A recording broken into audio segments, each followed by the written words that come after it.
Neil! I'm sorry.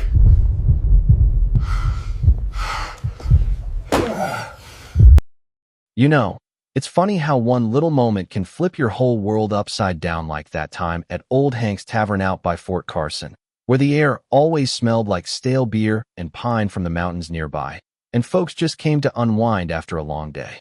But this one evening, everything shattered with the crash of a whiskey glass hitting the floor, and suddenly, this quiet little spot turned into a powder keg ready to blow. I was there, nursing a soda at the bar. Yeah, I don't drink much anymore. Not after what I've seen, but let me back up a bit and tell you how it all went down. Because man, it's a story that still gives me chills when I think about it, like reliving a bad dream that turned into something almost heroic. Picture this. It's around dusk on a Thursday, the sun dipping low over the Rockies, casting long shadows through the dusty windows of Hank's. This rundown joint that's been serving up burgers and brews to locals and vets from the base for decades, nothing fancy. Just wooden booths scarred from years of use, a jukebox playing old country tunes, and that familiar hum of conversation from folks trying to forget their troubles. Sarah Jenkins, the server who'd been working there for about 8 months, was wiping down tables with that steady rhythm she had. Like everything she did was measured, precise, the kind where you fold napkins into perfect squares without even thinking, or arrange the salt shakers just so, as if chaos wasn't an option in her world. She was this unassuming woman, maybe 5 feet 3 inches in her faded jeans and a loose flannel shirt, hair tied back in a no-nonsense bun, looking every bit the part of someone who'd rather blend into the wallpaper than stand out mid-30s, I'd guess, with eyes that held stories she never shared, always polite but distant, like she was carrying a weight nobody else could see.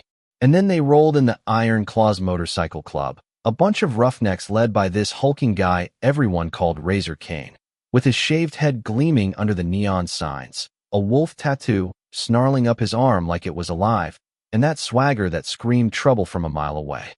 They'd been hitting up spots along the highway for months, shaking down small businesses under the guise of security services. You pay up, or your place ends up torched, or worse. And word was they'd already put 2 diners out of business up near Colorado Springs, claiming it was all about territory. But really, it boiled down to greed and power.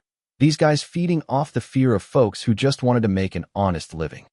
Razor had a chip on his shoulder bigger than his bike, stemming from some old grudge. Turns out, his old man had lost everything in a land deal gone bad years ago, involving some developer tied to the base expansions. And now Razor saw every independent spot like Hanks's fair game, a way to stick it to the system that screwed his family. Or so he justified it to his crew of 9 leather-clad goons who spread out like they owned the place, blocking exits, eyeing patrons with that predatory gleam. The tension hit like a cold front as soon as their boots thudded on the creaky floor. Regulars shifted in their seats, whispers rippling through the crowd, and young Mike, the bartender fresh out of college, started sweating bullets behind the counter, muttering to Sarah, "That's them, the Iron Claws. They trashed O'Malley's last week after the owner said no." Sarah just nodded, calm as ever, folding those damn napkins without missing a beat, her movements almost too controlled, like she'd drilled this kind of thing before, but nobody paid it much mind back then. While all figured she was just the type who didn't rattle easy, maybe from growing up tough or something. Razor sauntered up like he was king of the hill, arms wide, voice booming over the music. "Evenin'. Good people that mind us. Just here for a cold one and a chat with the boss about keeping things safe around here." But his eyes locked on Sarah as she approached with her notepad, keeping her gaze low, voice soft. "What'll it be, gentlemen?" That's when the spark ignited. One of his sidekicks, this scrawny dude with a scar across his cheek, reached out and smacked her on the rear as she passed, chuckling. "How about you loosen up a bit, darling? Smile like you mean it to paying customers." Sarah sidestepped it smooth as silk, like it was nothing more than a bump in the road, didn't even flinch, just kept taking orders. Beers all around, no fuss but inside. I could tell something simmered, her fingers tightening just a fraction on that pad. Mike bristled, starting to come around the bar with fire in his eyes, but she caught his gaze and shook her head ever so slightly, like, "Not worth it, kid, let it slide." The gang settled in, downing drinks, getting louder, and Razor's attention zeroed in on her like a hawk spotting prey. he called out while she cleaned a nearby table. Hey, waitress, where's Hank? We got business to discuss. Hank's out of town, sir, family stuff in Denver. She replied quietly, not looking up, wiping that table in neat grids, almost methodical. Razor stood, towering over her at 6 feet 4 inches, shadow swallowing her small frame, his voice dropping to that fake friendly menace. Well, guess you'll do then. Tell him the iron claws are off-air and protection for this fine establishment. For grand a month, and we make sure no accidents happen, no fires, no break-ins, you get me? He flicked a lighter open and shut, the click echoing like a threat, and Sarah paused for a beat, then said evenly, I'll pass it along when he gets back. But that wasn't enough for Razor, his ego bruised by her calm. Like she wasn't scared enough, wasn't giving him the respect he craved, rooted in that deep-seated anger from his dad's ruin, seeing her indifference as another slap from the world that ignored guys like him. The circle tightened, his crew forming up around her encirclement, she'd later call it, but with flaws she spotted right away. The one by the door favoring his left leg from an old injury, the pair by the pool table too busy posturing to watch the room properly. Razor grabbed her arm, squeezing hard, breath hot with bourbon. You don't get it, do ya?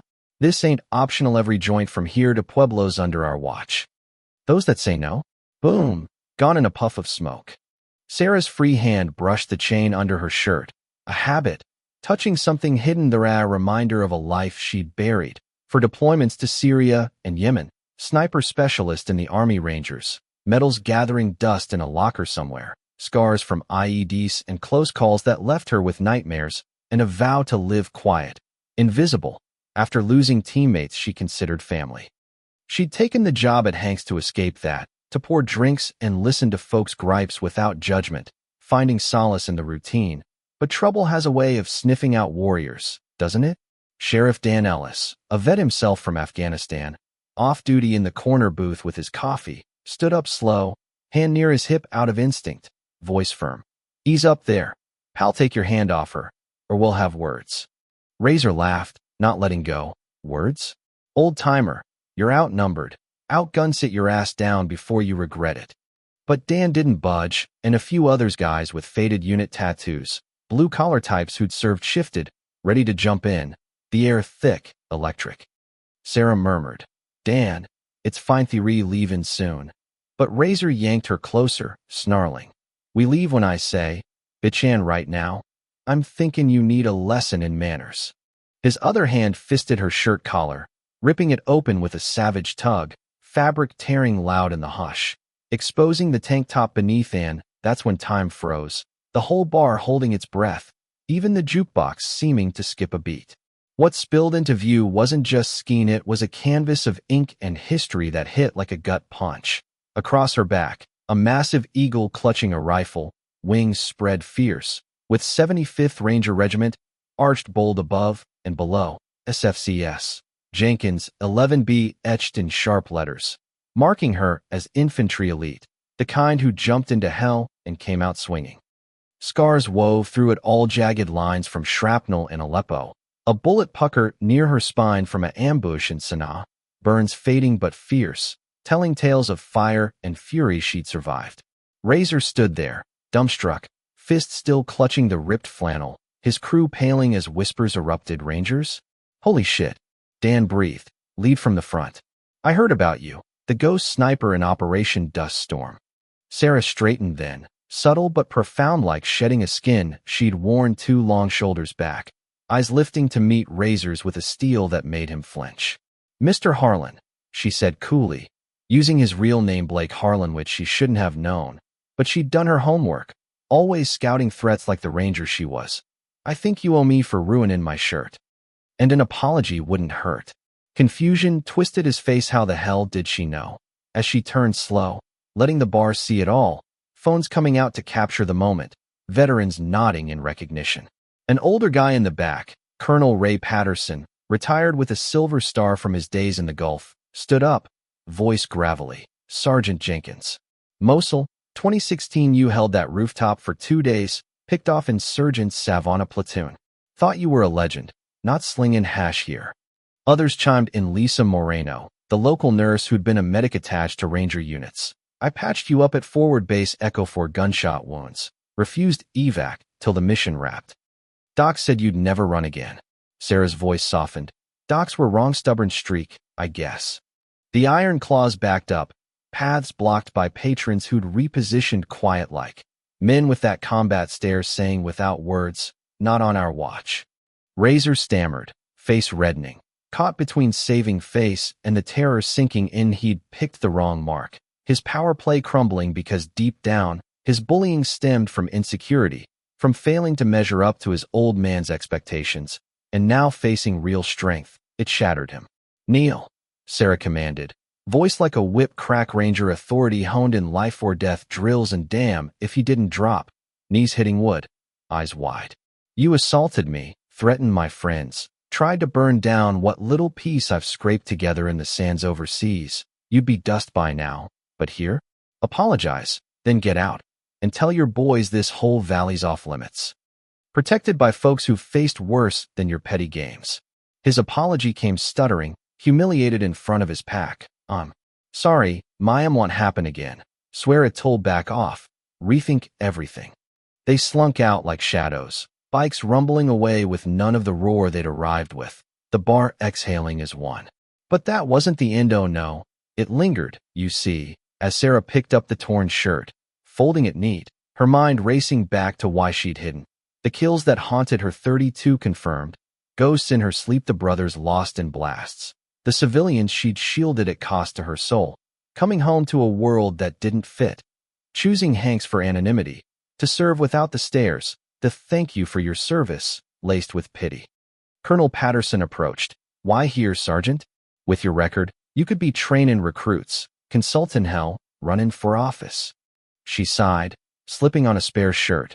Respectfully, sir, I've given enough blood, years, pieces of me I'll never get back. Wanted normal, pourin' coffee without the wait, but maybe hidin' ain't PC, it's just delayin' the fight.